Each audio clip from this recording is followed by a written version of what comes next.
Hello mga kagratsi! Andito tayo ngayon sa probinsya ng Romblon. Dito po sa bayan ng Romblon, Romblon mismo. Romblon Capital.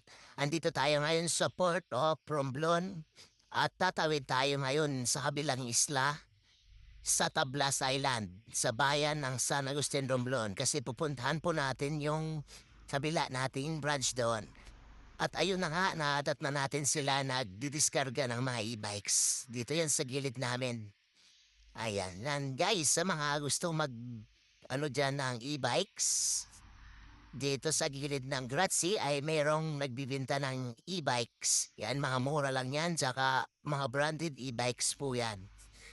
Ayan po. At andito na nga tayo ngayon guys sa bayan ng San Agustin. Yan po. Yan po yung branch natin. May mga tinda po kaming mga